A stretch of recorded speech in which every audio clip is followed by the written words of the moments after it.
오늘 종말의 기대와 주님의 가르침이라는 그런 제목으로 말씀을 나누고자 하는데요.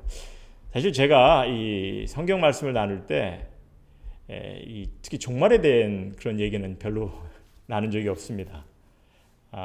현재 우리가 좀 필요한 그런 말씀에 좀 초점을 많이 뒀는데 제가 좀 마태복음을 쭉 읽다 보니까 이제 24장에 이르렀어요.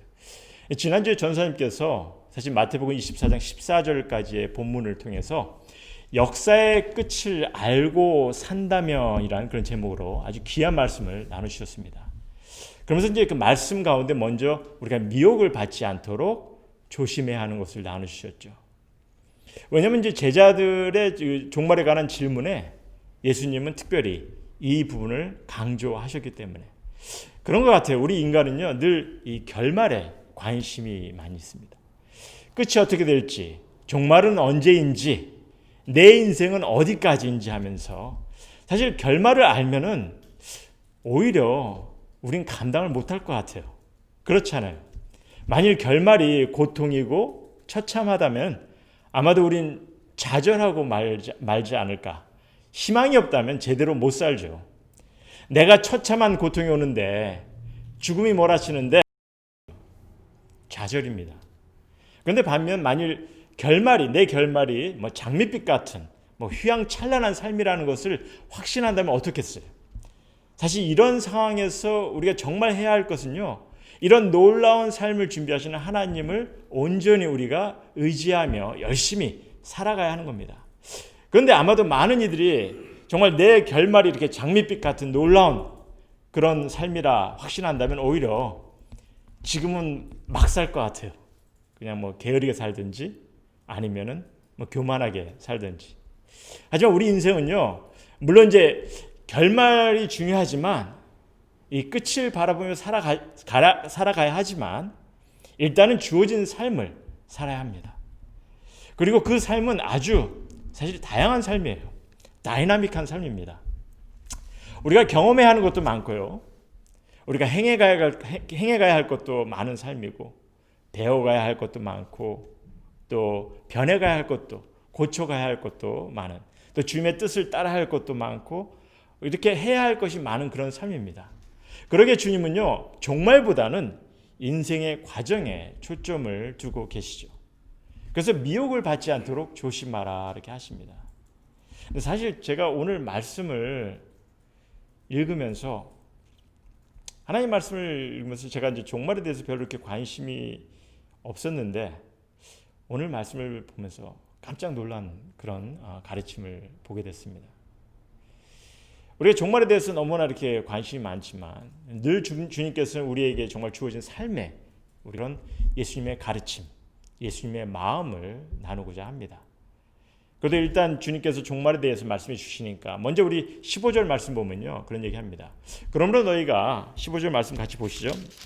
그러므로 너희가 선지자 다니엘이 말한 바 멸망에 가증한 것이 거룩한 곳에 선 것을 보거든 읽는 자는 깨달을진저, 이런 말씀이 있습니다.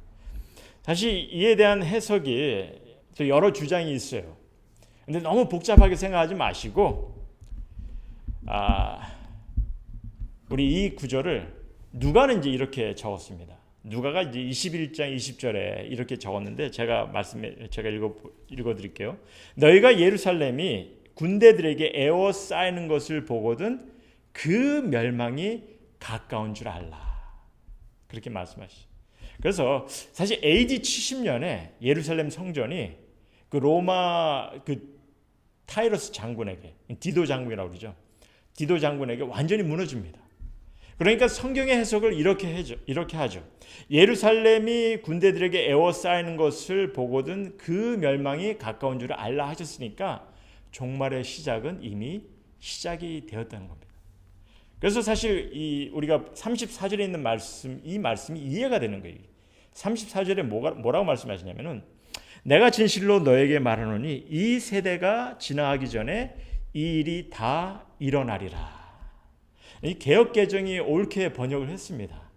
사실 전에 그 개역 한글은 이 세대가 지나가기 전에 다 이루리라 이렇게 해석을 했어요. 그런데 사실 이게 한 시대에 다 이루어진다는 그런 의미가 아니라 모든 세대가 다 지나기 전에 일어난다는 그런 의미죠. 이런 일들이 일어난다는 그런 의미죠. 그래서 인간을 향한 하나님의 심판은 이미 시작이 된 것이고요. 지금도 지속이 되고 있는 것입니다.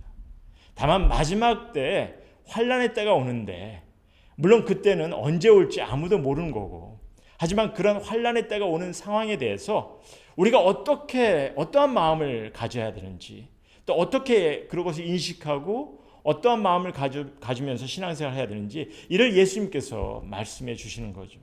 그래서 이를 좀 본문을 통해서 좀 나눴으면 합니다. 그런데 여기서 이제 15절 말씀을 기점으로 그 다음 구절들을, 그러니까 요즘 가장 잘 알려진 그런 해석이 뭐냐면 이제 7년 대환란, 뭐 휴거, 예수님의 재림, 뭐 이런 주장으로 이제 해석하는 경우가 너무 많습니다.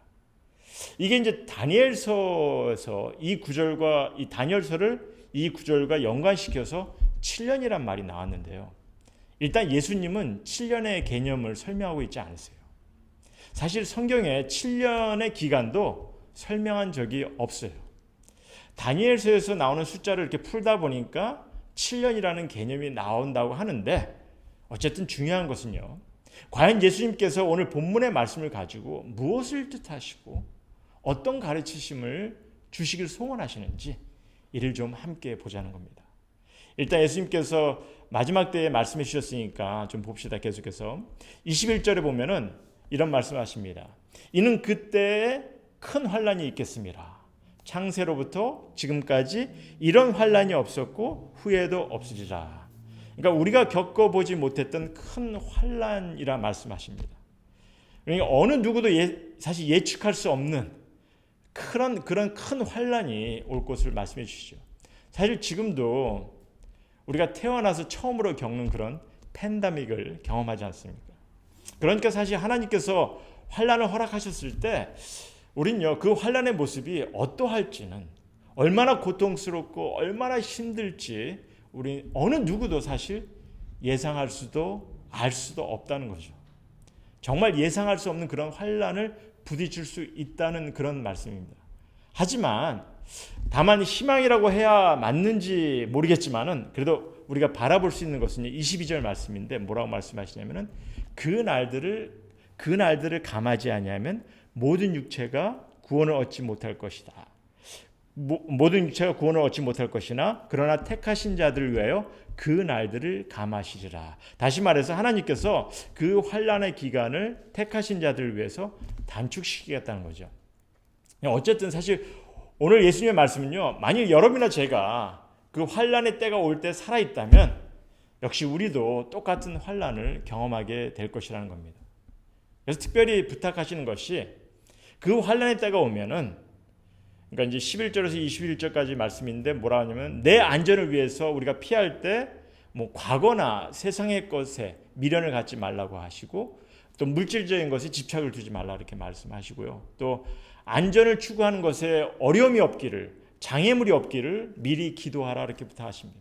그래서 결국 이 말씀의 초점은요, 오늘 말씀의 초점은 늘 깨어있고 준비된 자 되기를 가르치세요. 특별히 마지막 때가 다가올수록 늘 깨어있고 준비된 자가 되기를 주님은 가르치십니다.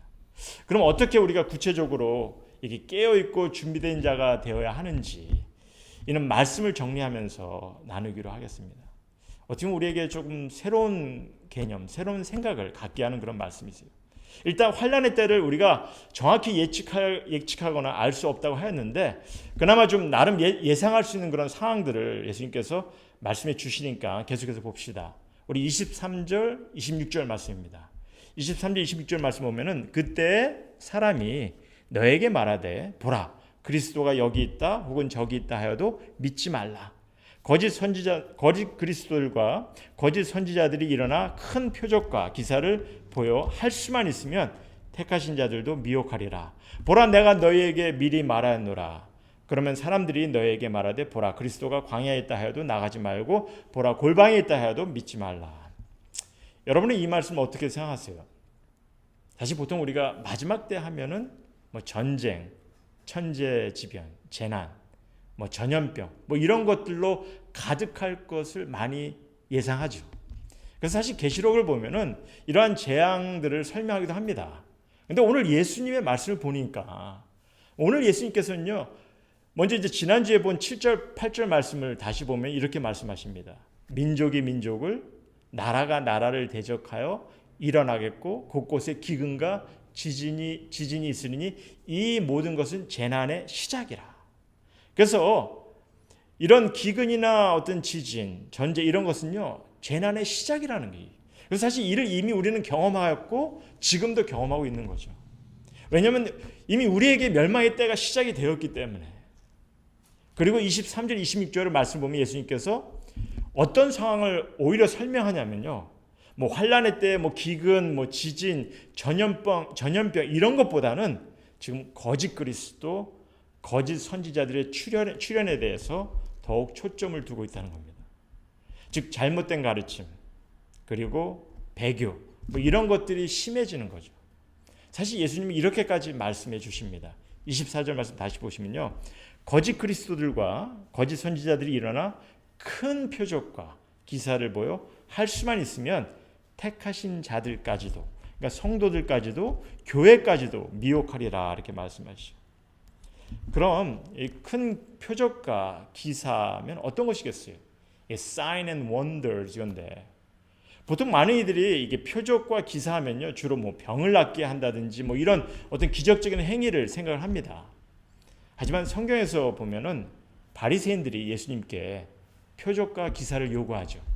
그때 예수님께서 악하고 음란한 세대가 표적을 구하나 선지자 요나의 표적밖에는 보일 표적이 없다, 이렇게 말씀하시면서 당신의 죽음과 부활을 암시해서 설명하는 걸 볼 수가 있습니다. 그래서 이제 표적과 기사는요, 뭐 어떤 기적적인 행위도 될 수 있지만 말씀의 해석과, 그래서 이 말씀이 이루어지는 것으로 이 표적과 기사를 보일 수 있다는 것을 말씀해 주고 계시죠. 그러니까 사실 자칭 그리스도라고 하는 이들이 말씀을 어떻게든 어떻게 해서든 꿰맞추고 뭐 짜집기를 해서 본인이 재림 예수라, 뭐 본인이 예수보다 더 크니라, 뭐 이런 어이없는 그런 해석과 주장을 펼치기도 합니다. 그리고 이에 미혹된 이들은요, 그 잘못된 해석이 저들에게는 이게 어떤 표적이나 기사로 보여지고 그래서 빠져들어가는 거죠. 이런 일들이 일어날 거라 이렇게 말씀하십니다. 물론 이런 거짓 이단들, 그리고 이런 거짓 가르침을 표적으로 알고 빠져들어가는 이들을 우리는 이미 많이 목격하고 있어요. 하지만 예수님은 이런 이들의 출현이 환난 때는 아주 극도로 많아진다는 그런 말씀을 하시죠. 그래서 여기 있다 저기 있다 뭐 많아진다는, 그런데도 어렵게서 예수님의 재림에 대해서 설명하는데 예수님께서 27절에 이런 말씀하십니다. 27절 보시면요, 번개가 동편에서 나서 서편까지 번쩍임같이 인자의 임함도 그러하리라. 다시 말해서 예수님의 재림은요, 한 지역에서 일어나는 것이 아니라 지구 전 지역에서 목격할 수 있도록 나타나신다는 겁니다. 육의 모습으로 재림을 하시는데 이 땅의 모든 믿는 이들이 목격할 수 있는 그런 모습으로 온다는 거죠. 그래서 이게 어떤 모습으로 되어질지는 정말 궁금한데요. 일단 능력이 주님께서 행하시는 거니까 다만 우리가 기대만 해볼 뿐입니다.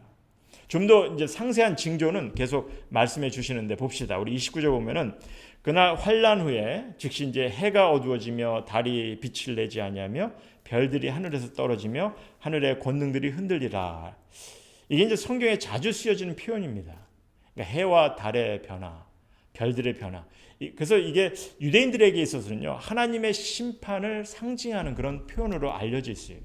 근데 이제 이를 고지고대로 이제 보려는 이들이 많이 있죠. 그래서 뭐 달의 변화를 보고서 뭐 레드문, 뭐 블러드문 뭐 이런 것의 출현을 가지고 마지막 때를 해석하려고 하는 그런 이들이 있는데, 어쨌든 하나님의 심판을 설명하시는 말씀이고요. 그래서 하나님의 심판이 시작되면은 이런 징조를 말씀해 주십니다. 우리 30절하고 31절 보면은 그때 인자의 징조가 하늘에서 보이겠고 그때 땅의 모든 족속들이 통곡하며 그들이 인자가 구름을 타고 능력과 큰 영광으로 오는 것을 보리라. 그가 큰 나팔 소리와 함께 천사들을 보내리니 그들이 그의 택하신 자들을 하늘이 이 끝에서 저 끝까지 사방에서 모으리라. 지금 우리에게 예수님의 재림과 또한 믿는 이들을 향한 소망의 메시지를 전해 주십니다. 정말 놀라운 순간이 될 것 같아요.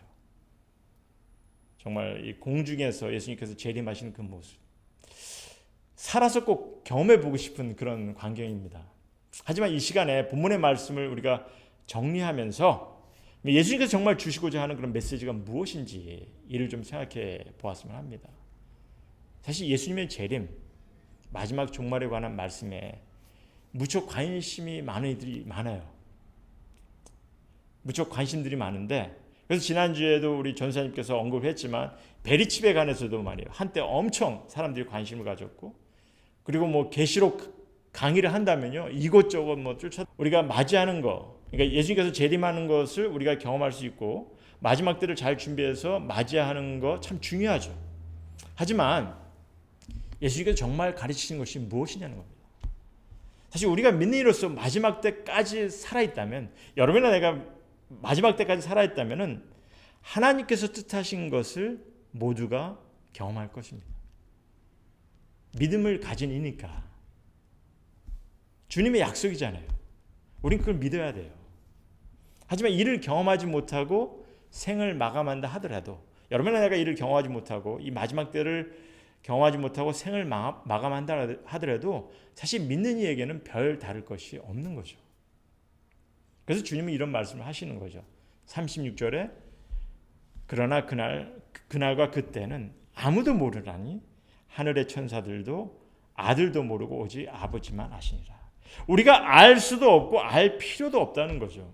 마지막 때를 경험하든 안 하든 믿는 이의 영생의 소망은 달라지지 않는 것입니다. 여러분, 나의 영생의 소망은 달라지지 않아요. 그렇다면 우리가 마지막 때에 관한 메시지를 무시해야 하는지, 주님의, 사실 우리가 이 마지막 때에 관한 메시지를 무시하는 것보다 일단 주님께서는 주님의 가르침에 마음을 품자 이렇게 말씀하세요. 그래서 35절 말씀 보시면 이런 말씀하시죠. 35절에 천지는 없어질지언정 내 말은 없어지지 아니하리라. 무슨 말씀입니까?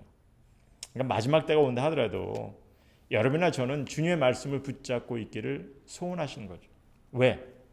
주님의 뜻을 우리의 마음속에 온전히 품고 행해 가야 하기 때문에 정말 중요한 것입니다. 주님이 원하시는 거죠. 우리에게 주어진 때는요, 지나가게 돼 있고요. 또 주어질 시기도 우린 말씀을 제대로 붙잡고 있다면은 지혜롭게 우리가 알 수도 있고 인식할 수도 있는 것입니다. 그러게 또한 이렇게 계속해서 말씀해 주고 계십니다. 우리 32절 보면은 무화과 나무의 비유를 배우라. 그 가지가 연하여지고 잎사귀를 내면 여름이 가까운 줄 아나니. 그러니까 여러분이나 제가 하나님께서 이 땅에 뜻을 두신 것을 우리가 마음에 품고 알아간다면 우리 말씀을 통해 앞으로 주어질 시기를 인식할 수 있는 그런 지혜를 얻는다는 거죠. 그래서 하나님의 뜻하심을 인식하고 지혜롭게 대처할 수 있는 그런 자가 되는 겁니다. 하지만 이런 주님의 허락하신 그런 가르침, 이런 말씀, 이를 우리가 마음에 품지 않고 무시해버린다면 또한 뭐라고 하십니까? 39절에 보니까 홍수가 나서 모두가 멸하기까지 깨닫지 못하는 이가 되는 것을 얘기합니다. 사람 사는 것에는 별 차이가 없습니다. 미래나 과거나 뭐 수천 년 전이나 지금이나 별 차이는 없어요. 보면은 먹고 마시고 장가 들고 시집 가고 인생을 즐기려 하고 또 행복하려 하고 또한 주어진 일을 매진하고 열심히 살려고 하고 때론 고통스러운 일도 겪고요. 천지의 재난도 겪고요. 질병과 아픔도 경험할 수 있는 것이고 누구든지 겪을 수 있는 것이고 경험할 수 있는 것입니다. 억울하게 죽음을 당한 사람을 보면 분노하기도 하고 별 차이가 없어요. 그런데 그 가운데 주님은 부탁하시죠. 마지막 때 종말에 대해서 집착하는 것이 아니라 인식을 하긴 하지만 그러나 우리에게 뭐라고 말씀하시냐면 42절에 깨어있으라 이렇게 얘기하시죠. 깨어있으라. 그 다음에 43절 44절에 보면요, 도둑이 집을 뚫지 못하게 준비하라. 준비한 자가 되라 이렇게 말씀하십니다. 그래서 우리는 깨어있고 준비된 자가 되기를 원하세요. 그럼 왜 우린 깨어있고 준비된 자가 되어야 하는지, 왜 그렇습니까? 오늘 주님은요, 언제 주님이 다시 오실지 우리는 모르기 때문에 이렇게 말씀을 하시는데요. 궁극적으로 보면 여러분이나 제가 깨어 있어야 하고 준비된 자가 되어야 하는 이유는요, 주님을 맞이해야 하는 자가 되었기 때문입니다. 주님을 대할 수 있고 주님 앞에 설 수 있는 자가 되었기 때문에 우리는 이 땅에서 살아가면서 깨어 있고 준비된 자의 삶을 살아가야 되는 거죠. 이를 25장에 우리가 계속 이제 25장을 보겠는데요. 25장의 여러 비유를 통해서 우리에게 말씀해 주세요. 이제 그때 더 자세히 보기로 하고, 그럼 깨어 있고 준비된 자가 된다는 것은 또 어떤 모습인지, 과연 깨어 있고 준비된 자가 어떤 모습으로 살아가야 되는지 이를 좀 진지하게 좀 생각해 보기로 하죠. 그래서 45절 46절 말씀을 좀 봅시다. 주님께서 이런 비유를 말씀해 주세요. 45절 46절 보면은 충성되고 지혜 있는 종이 되어 주인에게 그 집 사람들을 맡아 때를 따라 양식을 나눠줄 자가 누구냐? 주인이 올 때 그 종이 이렇게 하는 것을 보면 그 종이 복이 있으리로다. 뭐라 하십니까?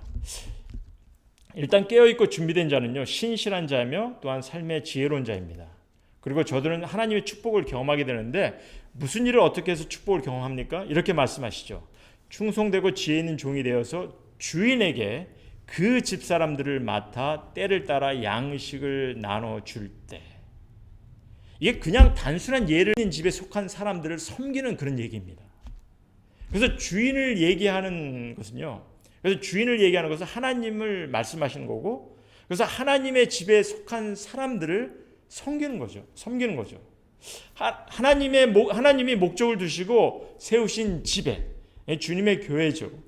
그곳에 있는 사람들, 무엇보다도 하나님의 사랑을 경험하는 이들, 하나님의 뜻을 나누는 이들, 하나님의 뜻을 함께 세우는 이들, 그래서 특별히 이들을 섬기는 거죠.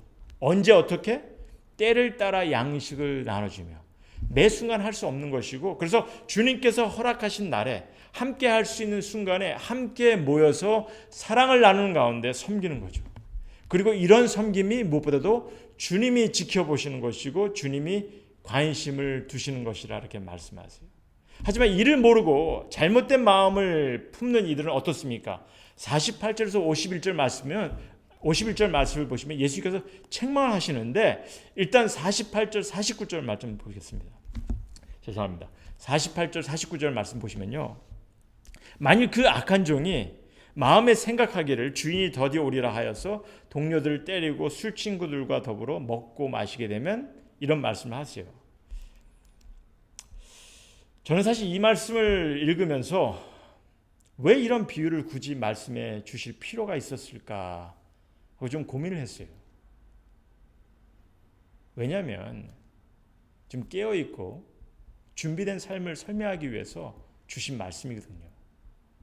그럼 충분히 말씀을 부지런히 묵상하고 기도 열심히 하고 때로는 금식하고 말입니다.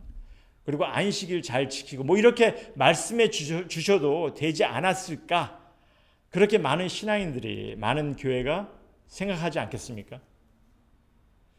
그리고 또 49절에 동료들을 무시하고 자기 만족을 찾는 것을 책망하는 말씀을 주시는데 굳이 그러실 필요가 있는지 고민이 되는 거죠. 왜냐하면 이게 말입니다. 동료를 때린다는 것이 주어진 일이 하기 싫어서 하는 행위거든요. 그리고 술 친구들과 더 즐기고 싶어서. 그리고 이를 다른 말로 표현한다면은 술 친구들과 먹고 마시는 것이 방탕하는 모습으로 해석할 수도 있겠지만은 궁극적으로, 그러니까 우리는 이 말씀을 좀 잘 이해를 해야 합니다. 과연 예수님께서 무슨 의미로 하신 말씀인지. 간단하게 이런 뜻으로 생각할 수 있죠. 자기가 하고 싶은 일, 그러니까 어울리고 싶은 이들과 어울리고 즐기고 이런 것을 위해서 정작 내가 섬겨야 할 이들, 하나가 되고 사랑을 나눠야 할 공동체를 무시하는 그런 행위, 그리고 이러한 것을 주님께서 책망하시는 것으로 이해가 됐어요. 하지만 이런 가르침에 의아해하는 이들이 많을 것 같아요. 그렇잖아요. 우리 가운데 보면 이런 일들이 비일비재합니다. 똑같은 예는 아니지만 그래도 보면은 이제 같이 섬기는 이들, 교회 성도들 이런 이들은요, 우리가 이제 신앙생활을 하다 보니까 잠깐 같이 하는 것뿐이고 사실 별 관심이 없는 경우가 많죠. 그리고 오히려 그냥 동창이나 친구 뭐 이런 이들을 하고 더 즐기기 좋아하고 시간을 보내기 좋아하는 거. 이것이 사실 많은 이들이 경험하는 거 아닙니까? 그런데 이런 행위를 책망한다? 이해가 잘 안 될 수 있죠. 어떻게? 이해가 되겠습니까? 난 친구들하고 어울릴 때 뭐 술 취하고 방탕하지 않아. 그러니까 예수님의 비유하고는 뭐 달리 하시겠다. 이렇게 뭐 달리 생각할 수 있겠다. 이렇게 하시겠습니까? 어떻게? 뭐 그렇게 생각할 수도 있죠. 그런데 여기서 주님께서 그러니까 내가 하고 싶은 일, 그러니까 어울리고 싶은 일들과 어울리고 뭐 즐기고 이런 것들을 무조건 책망하시는 것이 아닙니다. 주님의 가르침은요. 내가 섬겨야 하고 하나가 되어야 하고 주님의 사랑을 나눠야 할 이런 이들이 주어졌을 때 우리가 해야 할 일을 행하는 것이 주님이 소원하시는 겁니다. 그냥 내가 원하고 좋아하는 일들만 하는 것이 아니라 그러기에 주님의 공동체 안에서 이런 섬김과 사랑이 온전히 이루어지기를 바라시는 거죠. 그리고 이것이 무시될 때, 그래서 내가 좋아하는 것만 하려고 할 때 오히려 책망하시고 도전하시는 거죠. 아니 심지어 뭐라고 하십니까? 51절에 보니까 외식하는 자라 이렇게 하시죠. 여러분의 이해를 돕기 위해서 좀 이렇게 좀 설명을 드릴게요. 여러분은 인간관계에서 그러니까 내가 원하는 이들과 언제든지 관계를 맺는 것에 좀 문제가 되는 관계가 있다면 어떤 관계가 있겠습니까? 그러니까 우리는 보통 내가 뭐 원하는 관계를 뭐 충분히 뭐 갖기 원하고 또 가지려고 합니다. 그래서 뭐 이 관계가 싫으면 다른 관계를 쉽게 맺을 수 있잖아요. 근데 이런 것이 쉽지 않은 관계가 있어요. 어떤 관계죠? 부부관계, 가족관계, 어떤 언약 속에 맺어진 관계죠. 이런 관계는요, 맺고 있는 관계를 무시할 수 없는 관계죠. 일단 주어진 관계에서 해야 할 일을 해야 하는 겁니다. 그것만 제대로 해를 가하고 그리고 내가 좋아하는 것만 하려고 하면요, 이 사회도 용납을 하지 않습니다. 뭐 불륜으로 취급을 한다든지. 지금 주님의 말씀도요, 뭔가 아주 스페셜한 관계를 말씀해 주면서 신실한 지혜로운 삶 이걸 설명하고 있고 또 악한 행위 또 외식하는 행위를 설명하고 있습니다. 그러니까 주님 안에서 맺어지는 관계, 이게 무시할 수 없는 관계일 뿐더러 정말 주님이 무게를 두시는 관계라는 거죠. 특별한 관계예요. 그러니까 내가 너희를 사랑한 것 같이 너희도 서로 사랑하라 하는 그 가르침이 이루어져야 하는 그런 관계입니다. 그래서 가족 공동체라는 말을 하는 거고요. 무시돼서는 안 되고 더 나아가서 주님의 가르침을 실제적으로 우리가 실행에 옮겨야 하는 그런 관계예요. 하나님의 나라를 함께 이뤄야 할 그런 관계입니다. 이런 관계를 우리가 무시하고 내가 좋아하는 것, 내가 선호하는 것만 하려고 할 때 주님께서 도전하세요. 책망하세요. 말씀의 결론입니다. 종말을 알고자 하는 우리에게 주님의 가르침은요, 마지막 때는 이미 우리에게 가까이 왔으며 그래서 세상이 악할 수도 있고 또한 미혹하는 이들이 득실할 수도 있다는 거죠. 하지만 무엇보다도 우리가 깨어있고 준비된 마음을 가지라 하십니다. 하나님 아버지만 아시는 그 때 우린 집착할 필요도 없는 거고, 왜냐하면 비록 심판대가 다가와서 예수님께서 다시 오신다 하더라도 우리 믿는 이들은요, 주님이 인도하시기 때문에 아무 걱정할 필요가 없는 거죠. 그러나 다만 하나님의 말씀을 붙잡고 주님께서는 깨어있고 준비된 마음을 가지라 하십니다. 그럼 어떤 모습으로? 신실하고 지혜로운 삶을 우리가 추구하는 것으로 내게 주어진 주님의 공동체를 섬기는 것을 말씀해 주고 계시죠. 그 안에서 서로를 세우고 하나님과 예수님이 하나이듯이 우리 또한 하나 되라 하십니다. 서로 사랑하라 하십니다. 그리고 이런 행위는요, 물론 결코 쉬운 것도 아니에요. 쉬운 것은 아닙니다. 무시돼서도 안 되는 것이고, 그리고 신앙 삶에서 해야 하는 겁니다. 사실 그동안 너무 무시해 왔고요. 교회에서. 다만 종교 생활만 하면은 내가 신앙 생활을 제대로 하는 것처럼 그렇게 인식하고 그렇게 신앙 생활을 해 왔죠.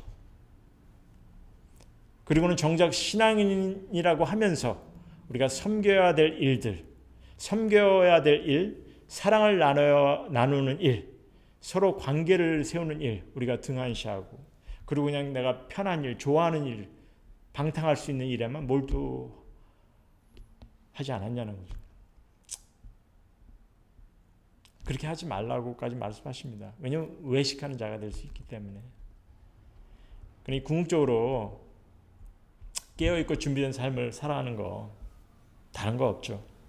우리 가운데 주님의 공동체 안에서 하나님의 나라를 세우는 겁니다. 그리고 그 안에서 사랑과 섬김이 자연스러운 그런 환경을 만들어가면서, 그게 살아 역사하는 주님의 말씀을 붙잡는 것이며 늘 깨어있는 준비된 신앙의 삶을 살아가는 것입니다. 그러니 우리 한마음교회 성도님 모두가 좀 이를 바로 인식하시고 좀 함께 경험해 가기를 주님의 이름으로 정말 소원합니다. 다 같이 기도하시겠습니다.